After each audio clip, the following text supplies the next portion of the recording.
ஒரு தேவ பிள்ளையா நான் போனேன்னா மாற்றம் வரணுமா? அப்படி மாற்றம் வரலன்னா நான் தேவ பிள்ளையா இல்லை.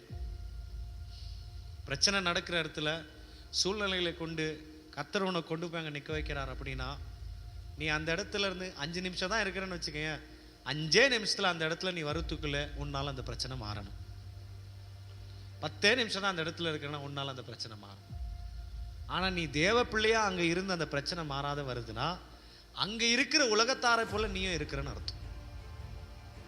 அங்க இருக்கிறதான உலகத்தார இருளில் சிக்கி இருக்கிற ஜனங்களை போல நீயும் இருக்கிறன்னு அர்த்தம்.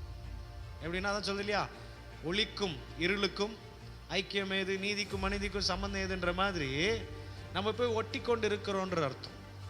ஆனா வெளிச்சத்தையும் ஜீவனையும் தாழ்மையும் கீழ்ப்படிதலை தரிந்து கொண்டு கர்த்தருடைய அபிஷேகத்தில் ஆவி நடத்திப்புல நீ நான் போறேன்னு வச்சுங்களேன், கம்பீரமா நிற்போம். சுத்த முத்தியில் ஆண்டவர் டிசைன் பண்ண வைப்பார். என்ன நடந்திருக்கு, ஏது நடந்திருக்கு, என்ன ஆயிருக்கு, ஏது ஆயிருக்குன்னு பார்த்து, அது 10,000 இருக்கட்டும் 10,000 பேரா இருக்கட்டும், ஆண்டவர் உன் நாவை திறந்து டக்கு டக்கு டக்கு டக்கு டக்குன்னு அந்த பிரச்சனையை சால்வ் பண்ணி அந்த 10,000ங்களுக்கும் தீர்வை சொல்லிட்டு வெளியே வர செய்வார் ஆண்டவர். அதான் உனக்குள்ள இருக்கிற அபிஷேகம். ஏன் சொல்ல, உனக்குள்ள இருக்கிறது ஜீவன். அவருடைய நாமத்தில் எல்லா முழங்கால்களும் போட்டிருக்கு. அவருடைய நாமத்தில் எல்லா காரியம் அப்படியே சாஷ்டாங்கம் விழணும். மேலான நாமத்தை தந்தருளினார். அந்த நாமம் என்ன தெரியுமா? ஜீவன் உள்ள நாமம். ஜீவன் கிட்ட ஏதோ வந்து சண்டை போட முடியாது. ஜீவன் இடத்துல ஏதோ சண்டை போட்டு ஜெயிக்க முடியாது.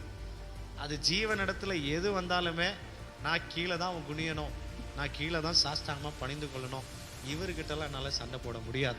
அந்த இயேசு என்கிற ஜீவன் உனக்குள்ள வாசம் பண்ணணும், உனக்குள்ள இருக்கணும். ஆவியானவர் உனக்குள்ள இருக்கணும், வார்த்தை உனக்குள்ள இருக்கணும். அதுக்குதான் இந்த லைஃப் 25 ஸ்டடிலையும் சரி, நான் இன்னைக்கும் சொல்றேன், தாழ்மையும் கீழ்ப்படிதல். இந்த தாழ்மை கீழ்ப்படிதல் இருந்துச்சுன்னா ஜீவனும் வெளிச்சமும் எனக்குள்ள, வார்த்தையும் ஆவி எனக்குள்ள இருக்கும். இதை சுமந்துட்டு போய் நான் கிரியை செய்ய முடியும்.